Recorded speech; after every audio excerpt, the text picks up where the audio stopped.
When I was a kid, I hit my head on a tree and suffered a pretty major concussion while sledding. Back then, the major school of thought was that rest was the best way to cure a concussion. But now doctors are finding out there might be a better way. It was a windy afternoon in 2013 at a soccer practice when Hannah Parmenter was hit not once, but twice in the head by a soccer goal when it tipped over. But I don't remember feeling any pain. I had actually had a wrestler's ear or cauliflower ear as well. Apparently that was bleeding and I couldn't feel that. It just felt very numb. The then 11-year-old suffered a serious concussion. She's now 21 and the impacts still stay with her today. Sometimes when I do get a headache, it is a lot stronger than a normal headache would be. An estimated 2 million children and teens get sports and play-related concussions annually. At the time of Hannah's injury, her treatment was a lot of rest. I remember this was around Christmas time, so just laid on the couch, watched like Christmas movies. But concussion treatment for young people could be undergoing a shift, and rest may no longer be best. There was a time where the diagnosis involved a couple of fingers, and if you were able to walk, you could get back out there. That is Dr. Chris Vaughn, a pediatric neuropsychologist at Children's National in Washington, D.C.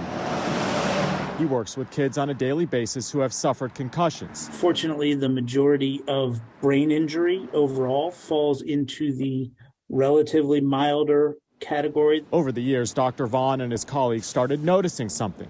Kids who suffer concussions and immediately return back to school and daily life seem to recover faster. So they started studying what was happening. The kids that went back to school earlier tended to miss fewer days of school, had lower symptom burdens 2 weeks later. What they found is that the longer kids miss school after suffering a concussion, the longer their symptoms seem to linger. The findings suggest there could actually be a therapeutic benefit for the brain from kids returning to school after a concussion, because Dr. Vaughn says it helps their brain actively recover in a sense.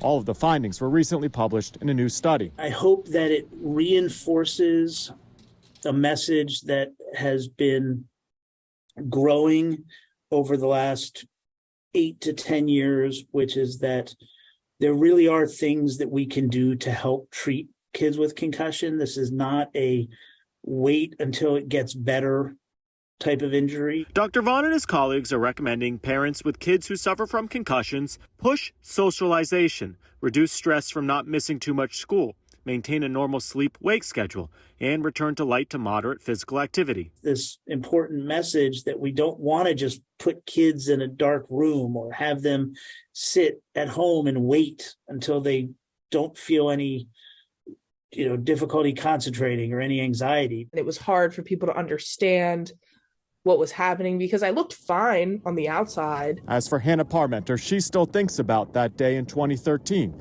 and is continuing years later to talk about it in hopes of bringing more awareness to a problem that plagues so many. It can change a person.